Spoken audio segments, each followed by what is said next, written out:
Time right now is 9:31 here on Live Impact News. I'm Jane Monreal, and this morning I'm trying something different. This is going to be interesting, so bear with me. On this podcast format, we have the benefit of having these in-depth conversations.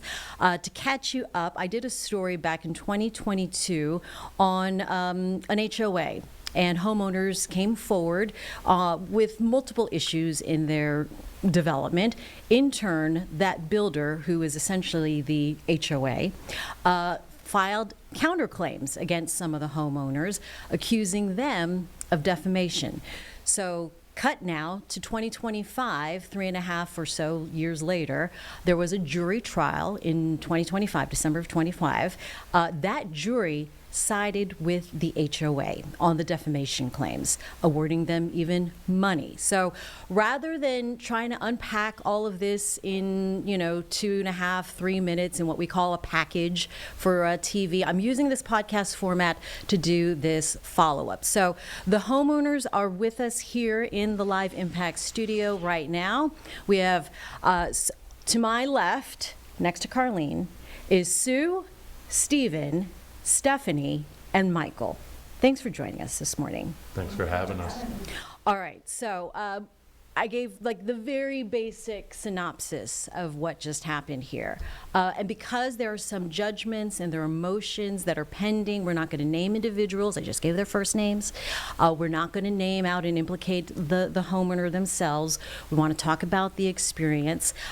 They have filed a post-trial, 2 post-trial motions for retrials, or new trials, both on the defamation and a conspiracy civil. But without getting too much in the weeds about names and definitions, let's get into the beginning here. Hi. Thanks for coming in. We are touching base after a few years, and let me start with Sue, and I'm just going to kind of go down the line real quick. Who first of all, who came into this development first? Oh, I guess that was me. Was that you, Stephanie? Yes. Okay. What drew you to this area? Well, I lived in the area and naturally wanted to stay there. And I bought the home basically because of being a single woman. There was supposed to be lawn maintenance. I wasn't going to have to worry about that. A community pool, and that essentially drew me to the neighborhood. And it's a nice neighborhood, right? Yes. It's really nice. It's fresh. It's the lawn looks nice. Were those some of the descriptions that the seller was trying to bring you in on? I mean, that's what you sign up for when you get into an HOA, yes? Absolutely. We had marketing materials that had a nice rendering of the pool, and it talked about the lawn maintenance being included. Nice normal amenities. All right. And then is that everybody more or less, Sue, Yes. Stephen, Michael? Yes. We were last, I know that, because there hasn't been a closed sale since my wife and I closed on ours in April of 22. Of 22. Okay. So no one has bought since 22. No. And how soon after did you realize that what you signed up for, all the benefits and amenities that come with an HOA, were not up to par from what you understand that an HOA should supply you? Almost immediately. There was a lack of lawn care. Homeowners were doing their own lawn. They'd go out and buy lawnmowers, weed eaters, edgers. And that happened for a couple of years. Couple of years. Yeah, it was very sporadic where the HOA performed those duties. Okay. And again, did everybody feel the same way? Yes. Ye- We moved in March of '22, and the first number of months, the lawn care was spotty. They did employ a part-time guy who did perform some of the lawn activities, but we found out very quickly it was very spotty. So for the first year, I borrowed my son's mower. He lived in Mooresville, and every other week I'd go out to his house, bring the mower home, and take care of the landscaping. And then following year, I bought my own mower, In 23, the development mowed our lawn, I believe it was 5 or 6 times. The same thing with 24. And finally, it got to the point, I believe it was July of 24, the manager, developer, owner came behind me as I was mowing. It was a Sunday morning. It was actually July 7th, and told me to stop. I wasn't allowed to mow my lawn. Otherwise, he was going to fine us. And so I would imagine your response is, but no one's mowing the lawn? Correct. Okay. And plus, I did say, being I was a deeded owner, I was going to do whatever I had to maintain my lawn. We also, as a group, use a weed man to fertilize, take care of the fertilization as well as weed and bug. And we were told to that we could not use an outside firm to take care of the lawns. Otherwise, we would be fined. Okay, so go ahead, Michael. I just want to interject. Please. And this entire situation, while lawn care is a part of it, it is by no means the driving force behind it. Right. And I was going to say, there are HOAs, I hear about it all the time, they're not mowing the lawn, or, some of these. So this barely scratches the surface, is what you're saying? Correct. Okay. Is there a moment where things came to a head and that's enough? You went through the proper protocols? So I would say for my wife and I actually sat down and took a look the other day. I've got 4 pages of omissions, casual disregard by the developer, the builder, all the same person, the vendor, and things like that. And I guess what really drove it for us is November of 23. We got notified that the HOA dues were going to increase from $158 per month to $350 per month. And when we were told that, my wife and I, we sent a response that said, okay, great. We look forward to seeing the budget and rationale for such a significant increase. January came, we paid the increase, sent a note that said, hey, looking for the rationale and documentation, no response. Sent it again in February, hey, here's the payment, where's the documentation? Didn't get any. And so at that point, my wife said, we'll pay the old monthly until they send it. And at that point, they disengaged the ability to pay, and we started accumulating late fees. And when we kept asking, how can we pay? There was no response. How can we pay? No response. And that went on through June, when I want to say on June 10th, we received a note that said, you're now in collections, pay them.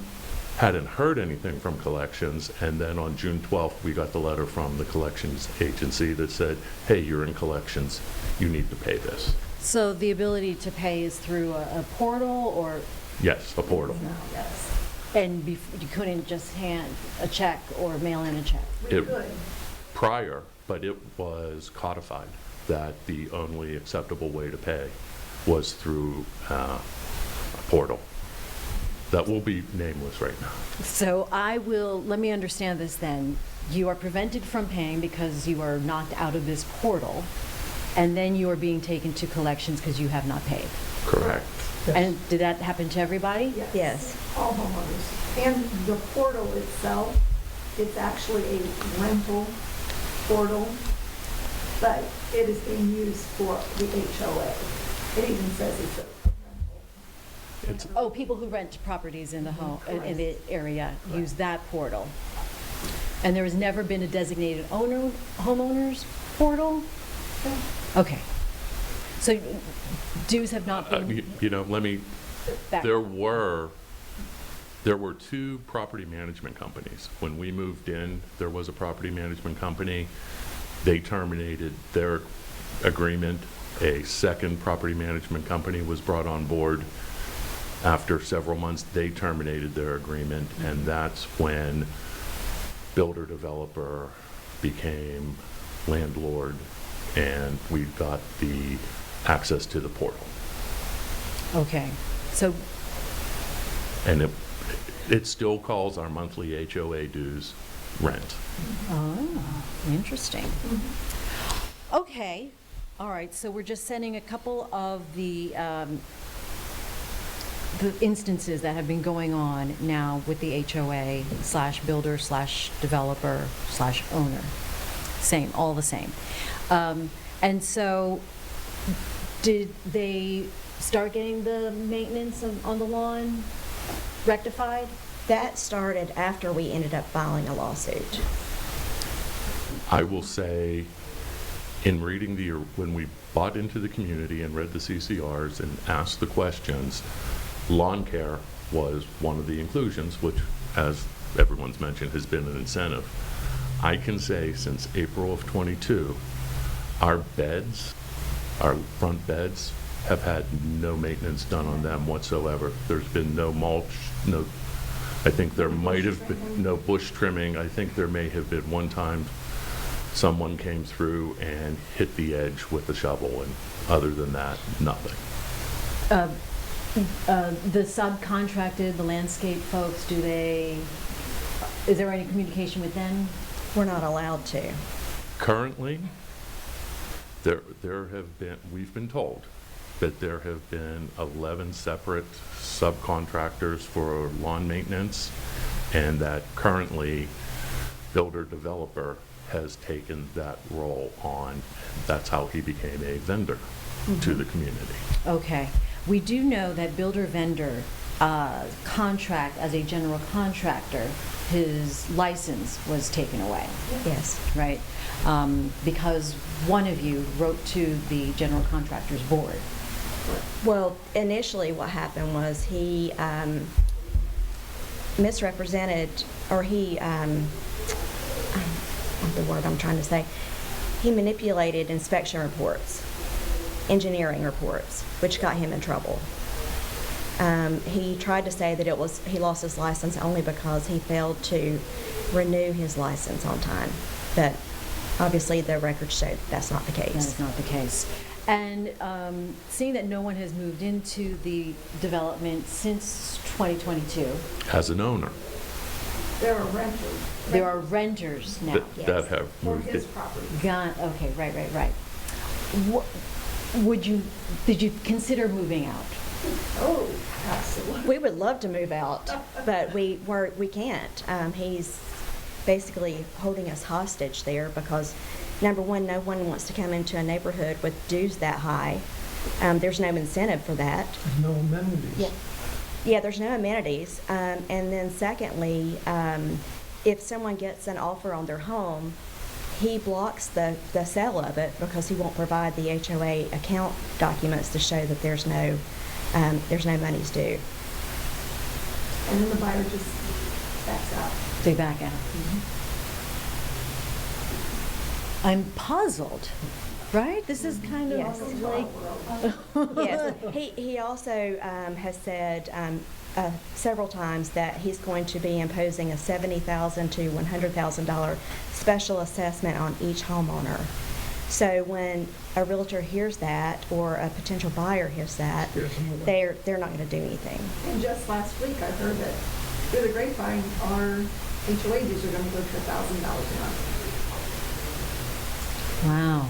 When you look at the community, between Phase 1 and Phase 2, there's a total of 80 homes. Right now, there are 20 homeowners. Nothing, as I said previously, nothing has closed in a private sale since April of '22. So anyone looking to buy into the community is buying into a community that would be under declarant control, and they would have no say or any input into vendors or anything around the community, and I don't know of anyone who would willingly make that choice. We have never, since we moved in '22, have ever been invited to an HOA meeting, ever. Because is there a board of, is there an HOA board? Yes, Yes, Oh, who's on it? the developer. One of the homeowners who is very close to the developer. who is actually an employee of the company or a vendor of the company. Okay. And the treasurer was an employee of the I company. don't know how that works, I don't know. Yeah. There's 3 individuals that are tightly knit. Okay, so they are the board. Yes. Yes. Despite testimony in the trial saying that they sent notices every time for an HOA meeting, there was no proof of that whatsoever. They could not And provide documentation. not one homeowner has ever been invited to an HOA meeting. But All yet right. they said that we didn't show up to a meeting, Yes. so. But there was never notification that a meeting would be held? Never. Okay, we're There's going to get never- into that part. Yes? I was just going to say, there's never been any transparency regarding operating budgets, financials, nothing. Okay, and as a homeowner with an HOA, you are entitled to a copy of the budget for that HOA. Correct. That we know is under NC law, under NC state law to protect homeowners. We want to talk about the trial. We're going to do that after this quick break on Live Impact.